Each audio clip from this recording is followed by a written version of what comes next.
The unstoppable Korean car company of late, Hyundai has established a product hierarchy system where there are 3 levels of performance for their models. These include the highest performing N, the next tier N-line, and the base model. This means there should be 3 separate versions to every model that they produce, technically anyways.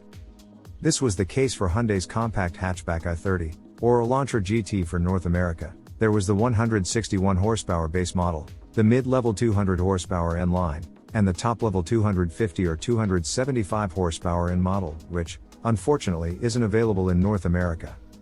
However, North American buyers will be delighted to know that there will be a full N version for the new Elantra compact sedan in the near future. But before that, Elantra N-line will be available at your dealership first. Powered by a 1.6-liter turbo engine producing 201 horsepower and 195 pounds-to-foot of torque, paired with 6-speed manual transmission, or 7-speed dual-clutch transmission, the mid-tier performance version of the all-new Elantra has already made its premiere in Korea recently.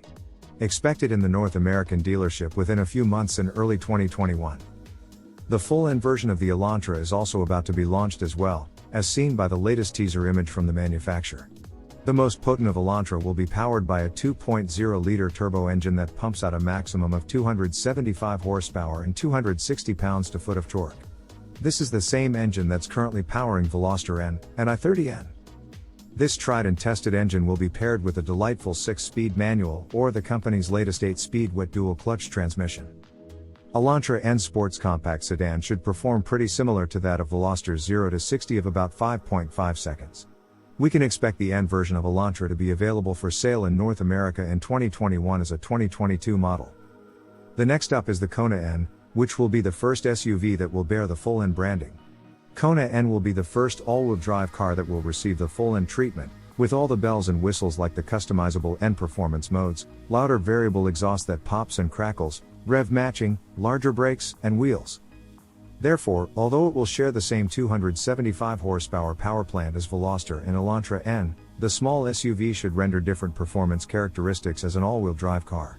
We hope to see the 0 to 60 time to be cut to a very low 5-second range with improved traction. Interestingly, Hyundai Kona N has beat out the Porsche Cayman when a pre-production sample was put to the test at a racetrack in Korea.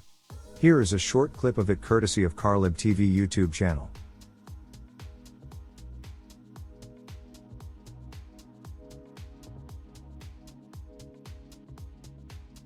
Of course, Kona N will be preceded by an N-line model that's also powered by Elantra N-line's 1.6-liter turbo engine, but it develops slightly less power at 195 horsepower. However, it is still almost 50 more horsepower than the base model and offered with the optional all-wheel drive, so it will be a fun car to drive indeed.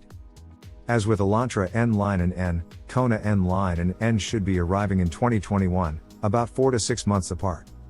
The pièce de resistance of the upcoming group of N cars is Tucson N-line and N. The Tucson N-line is about to make its world premiere. Hyundai has released the teaser image ahead of the full reveal and the visible details are absolutely mind-blowing, as it's the most aggressive styling that has ever been seen in a Hyundai SUV with bulging fenders and bumpers front and back with a deep rear diffuser.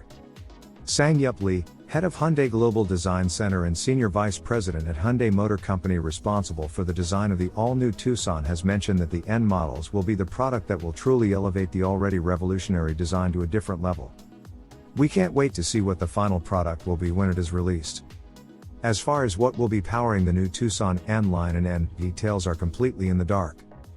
Although some journalists have speculated that the N-line will be powered by Sonata N-line's 290 horsepower 2.5-liter engine that also pumps out 310 pounds-to-foot of torque, the leading Korean auto magazine, Top Rider, has exposed back in September 2020 that the new Tucson N-line will be powered by a hybridized engine. This means it could be either a 230 horsepower 1.6-liter hybrid engine or a 260 horsepower plug-in hybrid engine, which has the same 1.6-liter engine but with a stronger electric motor. The plug-in version is expected to have a full electric range of 28 miles and 38 miles per gallon hybrid mileage. Either way, it will be 40 to 70 more horsepower than the base model's 190 horsepower and should offer Tucson N-line a sprightly performance accompanied by the electric motor's torquey characteristics. As for the full N version, the same Korean source made a claim that the most powerful Tucson will be powered by a version of the 2.5-liter engine that's tuned to produce approximately 340 horsepower. With 340 horsepower on board, this compact crossover, weighing in at only 3,500 pounds or 1,600 kilograms, would send Tucson flying with a blazing acceleration time, especially when combined with all-wheel drive. We anticipate the 0 to 60 time to be in the mid-4 seconds range for sure. The Tucson N's 340 horsepower engine will also work well with the last N car of the bunch, Santa Fe N. At this point, there is virtually no verifiable information available for the N version of the midsize SUV. But we know it's coming because this spy photo that prominently displays N-specific red caliper and large sport wheels. Also, we know that Santa Fe N is coming because Hyundai has teased us with a sample of what the future holds for the company's midsize SUV when they revealed the Santa Fe N Performance. The N Performance customizable model has been introduced in Korea, featuring all the performance bits that would make Santa Fe one of the sportiest midsize SUVs in the market. The additions include bigger twin exhausts, sports seats, carbon interior parts, and exterior ground effects kits that are comprised of a huge spoiler, rear diffuser, side skirts, and a revised front bumper. So, we have a pretty good idea of what the SUV will be like visually, but what about the power plant?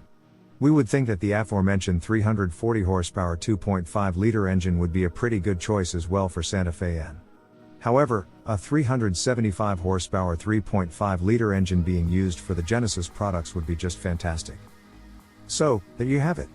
7 new N models that we can expect to see in the next 1 or 2 years. Could there be Sonata N? With the sedan market as it is, we are not quite sure. In addition, Veloster N could see a full change in about 2 years too, and that's rumored to be powered by a 300 horsepower 2.5-liter engine, which should really give Honda Civic Type R and Golf R a run for their money. Thank you for watching AutoVision. Your likes and subscriptions will very much be appreciated. We make it our policy to respond to all of your comments, suggestions, and questions, so don't hesitate to leave us your thoughts. See you next time, when we bring you the latest news in Korean cars.